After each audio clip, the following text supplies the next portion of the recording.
Hindustan news express में आपका स्वागत है।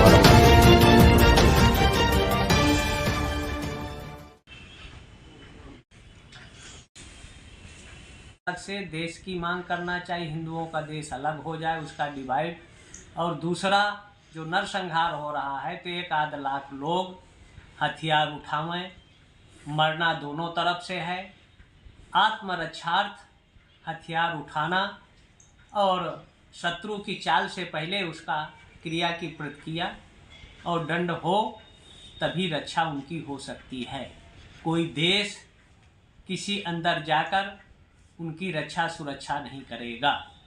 आदमी को अपनी रक्षा का उपाय स्वयं करना होगा, संगठित होकर करना होगा और एकबद्ध होकर रहेंगे और हथियार उठावें और जो उनका संहार कर रहा है उनका संहार करें, क्योंकि तभी वो सुरक्षित और संरक्षित रह सकते हैं। क्या हिंदू गुरुजी सबसे बड़ी समस्या है हिंदू एक नहीं हो पा रहे, इसका क्या कारण है? हिंदू एक होता है, लेकिन कहीं ना कहीं राजनीति इन पर जोर देती है और जो विपक्ष है हिंदू हैं वो ज़्यादातर, लेकिन वो अपना धर्म संस्कृति को नाम नहीं बदला, लेकिन उनकी आत्मा चिति बदल चुकी है और वो हिंदू नहीं है। कोई ईसाई या इस्लाम स्वीकार कर चुके हैं, इसलिए उनकी क्रियाएं प्रतिक्रियाएं सनातनी हिंदुओं के विपरीत रहे। अभी कुछ दिन पहले एक खड़गड़े जी ने बयान दिया था कि जितने मठ के साधु संत हैं वो एक तरह से वो वसूली करते हैं और कहना जाए उनका कहना है कि वो भी एक तरह से माफिया हैं।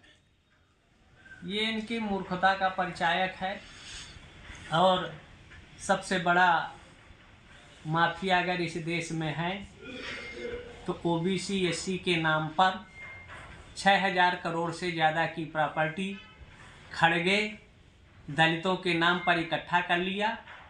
तो खड़गे हो या मायावती या ओबीसी के लगभग 300 आईएएस आईपीएस है, हाँ, लगभग 1500 के लमसम इंजीनियर हैं और 3000 के लमसम नेता हैं ओबीसी एससी के।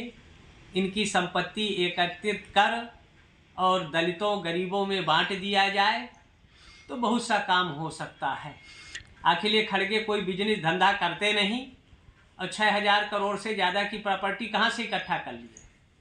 तो साधु संत माफिया नहीं है, माफिया तो ये नेता हैं और जो संपत्ति ये लूट के रखे हैं वो दलितों के नाम पर, गरीबी के नाम पर। तो गरीबी तो मिटी नहीं, आज 85 करोड़ गरीब हो गए, लेकिन जो उनके रहनुमा हैं गरीबी मिटाने का दावा करते हैं, वो संपत्ति सबसे ज़्यादा लूट के रखे हैं। उनकी संपत्ति गरीबों को दे दिया जाए तो गरीबों का उत्कर्ष हो जाएगा। और जो गरीबी की बात करते हैं गरीबे को मिटा देते हैं और अपने समृद्ध हो जाते हैं। यही हाल कभी मायावती का था, यही हाल कभी मुलायम का था, एक प्राइमरी का मास्टर, और आज उनका लड़का हजारों करोड़ की प्रॉपर्टी में खेल रहे हैं। कहाँ से खेल रहे हैं? तो ये सब माफिया राजनीति वाले हैं और इनको तो चंदा का भी हिसाब नहीं देना है, ब्यौरा नहीं देना है। तो माफिया तो राजनीति है जो देश की जनता का धन को लूटकर, विकास योजनाओं को धन को लूटकर और देश की जनता का शोषण करते हैं।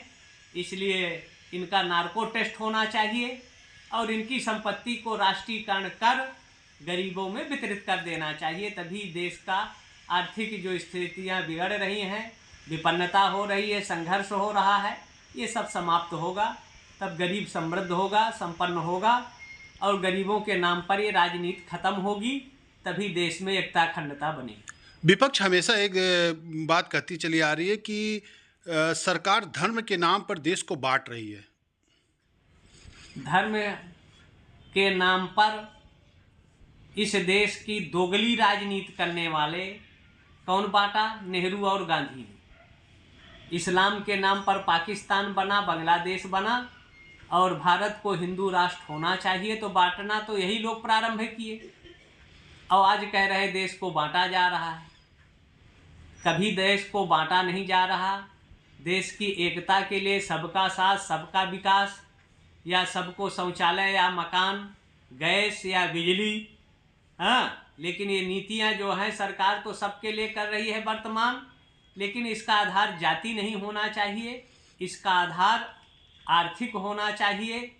तभी सबका विकास और सबका साथ, सबका विकास, सबका उत्कर्ष और समानता का वातावरण निश्चित होगा।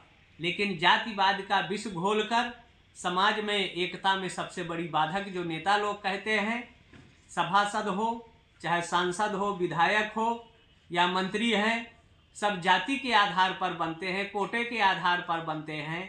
हाँ, योग्यता भारत का डेमोक्रेसी में होना चाहिए, लेकिन भारत की डेमोक्रेसी में योग्यता का कोई नहीं है स्थान, और सबसे बड़ा स्थान अगर है तो जाति का है।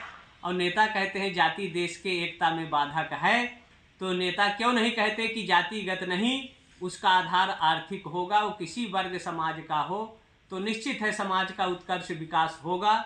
लेकिन ये अगर ब्राह्मण ठाकुर बनिया पैदा होगा झोपड़ी में, तो पैदा होते ही वो अरबपति हो जाएगा। ओबीसी एससी में पैदा होगा तो पैदा होते ही वो भिखारी हो जाएगा। भले उसका माँ बाप IAS हो, IPS हो, इंजीनियर हो, उद्योगपति हो, लेकिन उनका लड़का तो कटोरा भीख मांगने वाला होगा। ये डेमोक्रेसी की जो परिभाषाएं हैं, यही सबसे ज़्यादा गड़बड़ है, संवैधानिक गड़बड़ियाँ हैं। इसलिए जातिगत नहीं, इस देश को अगर आरक्षण व्यवस्था देना है तो आर्थिक आधार पर देना चाहिए।